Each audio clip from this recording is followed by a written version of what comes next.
भगवान श्री राम के नाम पर ही मोदी और भाजपा सत्ता में आई थी। और आज जब भगवान श्री राम के यहाँ चोरी हुई है और वो मुश्किल में है, उनकी आस्था से खिलवाड़ हो रहा है, तब नरेंद्र मोदी विदेश की यात्रा पर हैं, जहां आसमान में नृत्य संगीत हो रहा है। इस वक्त लोग लगे हुए हैं चंपत को ईमानदार बनाने में, चंपत को ईमानदार बनाने में, चंपत को ईमानदार बताने में। अरे भाई, चंपत का मतलब ही होता है गायब हो जाना, चोरी कर लेना, खिसक जाना, चुरा लेना, भाग जाना। तो चंपत का जब मतलब ही यही होता है तो उसका मतलब ईमानदार कैसे हो सकता है। हम बात कर रहे हैं उसी चंपत की जिसने भगवान श्री राम को भी चंपत लगा दी है, उस चंपत की। मैं रुपेश सिंह आप सबको एक बार प्रणाम और नमस्कार करता हूं। दरअसल जब कोई बच्चा पैदा होता है तो उसे सबसे बेहतर तरीके से उसके माँ बाप ही जानते हैं, और नामकरण भी तो माँ बाप ही करते हैं। तो माँ बाप बच्चे की एक्टिविटी, बच्चे के संस्कारों को देख करके उसका नाम रख देते हैं। किसी का नाम भंटुस होता है, किसी का नाम आप देखेंगे छुटंकी होता है, किसी का नाम चंपत होता है। जैसा व्यक्ति, जैसा चाल चलन, जैसा व्यवहार, माँ बाप उसके आचार विचार संस्कार व्यवहार से उसके आगे के भविष्य को समझ जाते हैं और अनायास उसका वही नाम हो जाता है। तो जिसका नाम ही बचपन में माँ बाप ने चंपत रख दिया हो, उससे आप ईमानदारी की उम्मीद करें तो आप तो क्या ठहरे, आप समझ सकते हैं। चंपत को वर्तमान सरकार के मुखिया ने भरोसा किया है, नरेंद्र मोदी जी ने भरोसा किया है, बीजेपी वालों ने भरोसा किया है। भला वो अपनी आदत से क्यों जाए।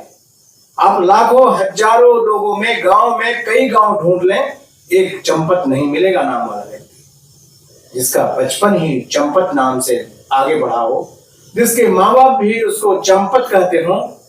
वो व्यक्ति भगवान राम को अगर चूना लगा रहा है तो इसमें बुरा क्या है। दरअसल चंपत लगाने वाले लोगों का जमावड़ा इकट्ठा है, उसमें एक चंपत नाम का ही व्यक्ति आ गया तो उसे सरदार घोषित कर दिया गया। अगर आपके घर में कोई चोरी होती है तो आप यह कहकर बच सकते हैं कि मैं कुछ नहीं जानता था। ऐसा नहीं हो सकता है। घर का जो मुखिया होता है, वावक होता है, और जिसे मुखिया जिसने बनाया है, उन सब की जिम्मेवारी तय होनी चाहिए। और ये चोरी निश्चित रूप से चंपत करने में सबकी भूमिका बराबर मानी जाएगी। इससे चाहे जितना भी बच लो, कानून की आंख में झोंका जा सकता है, पुलिस को भी बरगलाया जा सकता है, ईडी सीबीआई सबको घुमाया जा सकता है, जांच के नाम पर रिटायर्ड जज को भेजकर इसे बरगलाया जा सकता है। लेकिन यकीन मानो, जब भगवान राम के भरोसे सत्ता पाई है, भगवान राम को लाने की जिम्मेवारी और उसका क्रेडिट उठाया है, जब अखिलेश यादव को भगवान राम के भक्तों पर गोली चलाने के लिए सत्ता से हटाया और आरोप लगाया है, तो भगवान राम के चढ़ावे की चोरी का आरोप चंपत करने वाले चंपत राय और उन्हें वहां बिठाने वाले चंपत वाले लोग, क्या आप इनसे बच जाएंगे? आप यकीन मानिए, अहंकार कुर्सी का हो सकता है, आपसे बेहतर अहंकार कांग्रेस के पास था, आज नामलेवा नहीं बचा। वो प्रायश्चित भी कर रही है तो भी लोग स्वीकार नहीं कर रहे हैं। आप भगवान का ही चढ़ावा चोरी कर चुके हैं। यकीन मानिए, दो ऐसी बातें होती है। अगर आप हिंदू हैं, क्योंकि हिंदुत्व के नाम पर ही सरकार बनी है, तो हम हिंदुत्व की बात कर रहे हैं। जब अगर आप हिंदू हैं तो आप दो जगह डरते हैं, और दो जगह के बारे में कहा जाता है कि अगर दो जगहों पे आप फंस गए तो आपको भगवान भी नहीं बचा सकता। आपने भगवान श्री राम मर्यादा पुरुषोत्तम के चढ़ावे की चोरी की है, भक्तों की आस्था से खिलवाड़ किया है।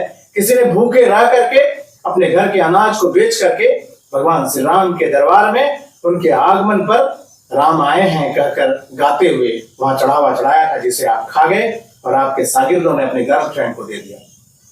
तो भगवान का चढ़ावा चोरी करने और एक निरपराध ब्राह्मण की हत्या करने, श्रवण कुमार की हत्या करने, ये दो अपराध आपका अंत करने के लिए, आपका नाश करने के लिए पर्याप्त है। जब नाश मनुष्य पर छाता है, पहले विवेक मर जाता है, और आपने तो दो ऐसा बड़ा अपराध कर दिया है जिसे भगवान भी चाहकर माफ नहीं कर सकते। जिन लोगों ने ऐसा अपराध नहीं भी किया था वो कहीं नहीं रहे, कुर्सी के अहंकार में भी वो बचे नहीं, और उनका नाम लेवा नहीं मिलता है। और आपने तो ऐसा दो अपराध कर दिया जिससे भगवान श्री राम भी नहीं बचे थे।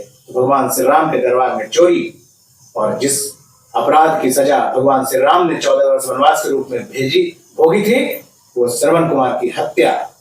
इन दोनों अपराधों से कैसे बचोगे भाजपा वालों? कैसे चंपत को ईमानदार बताओगे भाई? धन्यवाद, प्रणाम।